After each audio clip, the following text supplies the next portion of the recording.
حسرات، اور فلا تذهب نفسك علیہم حسرات، ان الفاظ میں جو اللہ نے اپنے محبوب کے سینے کا غم بیان کیا ہے، اللہ کی قسم کوئی زبان اس کا ترجمہ نہیں کر.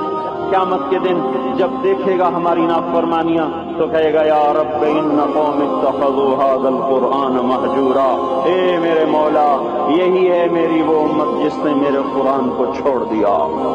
میرے قرآن نے پکارا مسجد میں آؤ، انہوں نے مسجدوں کی راہیں چھوڑ دیں. مجھے بتاؤ یہ اتنا مجمع کہاں سے آ گیا ہے؟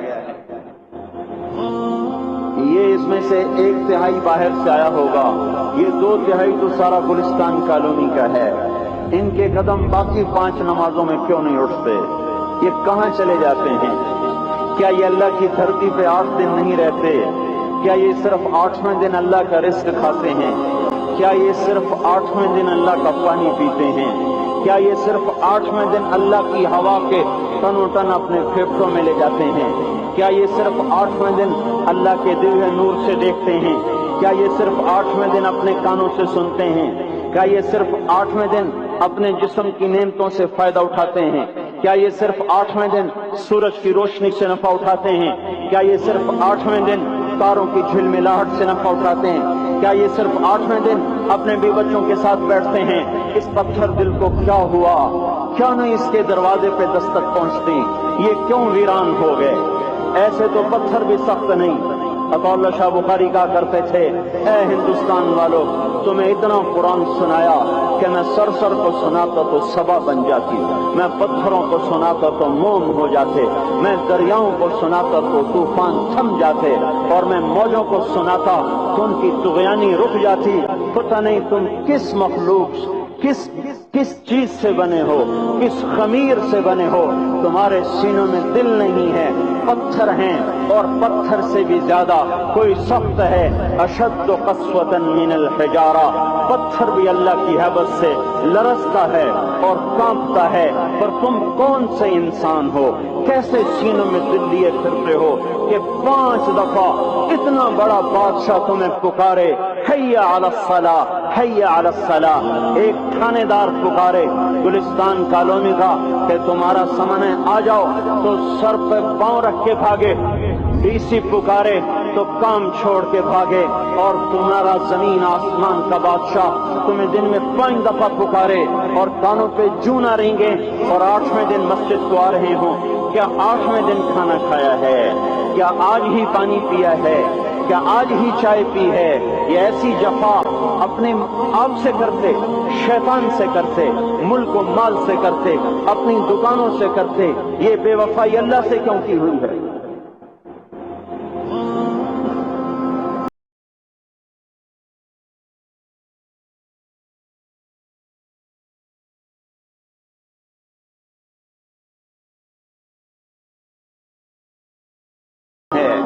رشوت کھانے کو گناہ سمجھتے ہیں، نماز کا چھوڑ دینا رشوت کھانے سے بڑا جرم ہے. قتل کرنا بڑا گناہ سمجھتے ہیں، نماز کا چھوڑ دینا قتل سے بڑا جرم ہے. سجدے ہی کا تو انکار کیا تھا شیطان نے. شیطان نے کوئی زنا کیا تھا، کوئی قتل کیا تھا، کوئی شراب پی تھی، کوئی جوا کھیلا تھا، کیا کیا تھا؟ کوئی شرک کیا تھا. شیطان سجدے کا انکاری ہوا. ایک سجدے کا انکار کر کے وہ ہمیشہ کے لیے مردود ہو گیا. اس مسلمان کو ہوش نہیں ہے جو روزانہ دن میں 5 دفعہ 20 سجدوں کا انکار کیے بیٹھا ہوا ہے، اور پھر آرام سے روٹی کھاتا ہے، آرام سے چائے پیتا ہے، اور آرام سے کہے لگاتا ہے، اور آرام سے اخبار پڑھتا ہے، آرام سے بیوی کے پہلو میں لیٹتا ہے. ایک سجدے کا انکار ہو کر شیطان ہمیشہ کے لیے مردود ہوا. جس نے فجر کا انکار کیا سجدوں کا، پھر ظہر کے سجدوں کا مذاق اڑایا، پھر عصر کا مذاق اڑایا، پھر مغرب اور عشاء کا مذاق اڑایا. گھر میں نماز پڑھنا بھی چلو نہ پڑھنے سے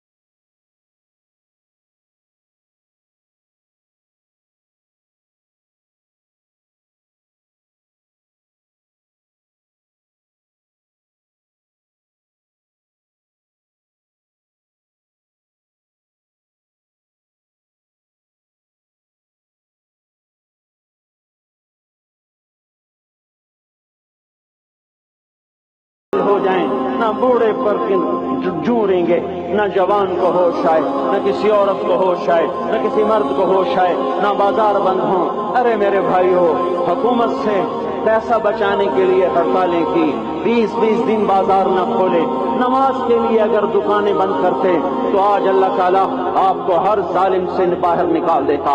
کوئی ظالم نہ آپ کے مال پہ ہاتھ ڈالتا، نہ آپ کی عزت و آبرو پہ ہاتھ ڈالتا۔ دن دہاڑے ڈاکے پڑے، کیوں پڑے؟ کہ ہم باغی ہو گئے، ہم نے اللہ سے بغاوت کر دی۔ کیا جمعے کے دن صرف اللہ بلاتا ہے؟ یہ جمعے میں اتنے کیوں آتے ہیں اور باقی دنوں میں کیوں نہیں آتے؟ یہ کیسی وفا ہے؟ اور ایسا وفاؤں والا اللہ کہ زمین بولے اے اللہ اجازت دے میں گلستان کالونی کو نگل جاؤں، سمندر بولے مولا اجازت دے ہم چڑھ جائیں، فرشتے بولیں اے اللہ اجازت دے ہم انہیں ہلاک کر دیں، اور جس کے سجدے کا انکار ہوا پڑا، جس کا 8 بازاروں میں جس کی شریعت کا مذاق اڑایا جا رہا، وہ جس کوئی غیرت خود جوش میں آ رہی کہ یہ میرے بنے ہوئے گندے پانی کے بنے ہوئے نطفے سے بنے ہوئے میری غذا کھا کر، میرا رزق کھا کر، میری ہواؤں سے زندہ، میرے پانیوں سے زندہ، میری روٹی سے زندہ، میرے دیے ہوئے گوشت سے زندہ، میرے دیے ہوئے نظام سے زندہ، یہ میرے ہی منکر بن گئے۔ 1500 روپے کا ملازم آپ کو چائے کی پیالی نہ دے تو آپ کہتے چل چھٹی کر، ہم کوئی اور رکھیں گے۔ اور جس نے اتنا بڑا وجود بخشا، آنکھوں میں چراغ جلائے، کانوں میں فون لگائے، دماغ میں برق کی روئیں دوڑائیں، دل کو دھڑکایا، سارے بدن کی خون پہنچانے کا نظام چلایا، پھیپھڑوں کی فیکٹریاں چلائیں، رگوں میں خون پہنچایا، ہڈیوں کو غذا پہنچائی اور آنکھوں کو غذا پہنچائی، بالوں کو غذا پہنچائی، زبان کو بولنے کی طاقت دی، دانتوں کو کاٹنے کی طاقت دی، دو وہاں نالیاں لگائیں، سانس کی الگ کر دی اور میدے کی الگ کر دی، اور وہاں پردہ لگایا، جو غذا منہ میں جائے تو میدا کھل جائے اور پھیپھڑے کی طرف جانے والی نالی رک جائے۔ جو اللہ اتنی حفاظت کرے کہ آپ کا لقمہ آپ کے میدے میں جائے، وہ دو ہی تو یوں ساتھ ہیں بالکل یوں ایک ساتھ، اور وہ اللہ اتنی طاقت والا کہ سانس کی نالی بند کرے اور میدے کی نالی کا منہ کھولے اور غذا کو منہ میں سے گزار کر وہ میدے میں پہنچائے، پھر ایک زبردست طاقتور نظام چلائے، اس کو توڑ کے آنتوں میں پہنچائے، پھر کروڑوں قسم کی فیکٹریوں کو حرکت دے اور اس میں سے خون کو کھینچے، غذاؤں کو کھینچے، پھیپھڑے کو غذا، خون کو غذا، خون خود غذا لے کے چل رہا، آنتوں کو غذا، دماغ کو غذا، ہڈیوں کو غذا، ناخن کو غذا۔ ایک ناخن کھینچ لے تو ہم کیا کریں؟ کیا میرے مولا کا نظام ہے؟ یہ ہمارا قبرستان ہے، مردہ سیل باہر نکل رہے اور ناخن کی شکل میں باہر آ رہے، پھر آگے جا کے اور سخت ہو رہے، تھوڑا سا ناخن زیادہ کٹ گیا، سارا دن سی کرتا ہے، سارا دن ہائے کرتا ہے، یہی ناخن میرا رب کھینچ لے تو ہم تو ایک ناخن کا شکر ادا نہیں کر سکتے۔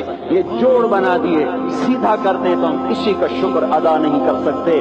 میرے بھائیو، یہ سب کچھ کر کے پھر ہم اللہ کے باغی ہو جائیں، ہے کوئی عقل میں آنے والی بات؟ ہے کوئی سوچ بچار کی بات کہ 1500 صرف دیے اور اس نے چائے کی پیالی نہ دی تو نکال دیا، اس نے گاہک کو ڈیل نہیں کیا تو نکال دیا، اور یہ وجود کہاں سے خرید کے لائے؟ یہ زمین کس نے بچھا کے دی؟ والارض وضعها للانام۔ اے میرے بندو، میں نے ہی تو تمہیں بنا کے دی۔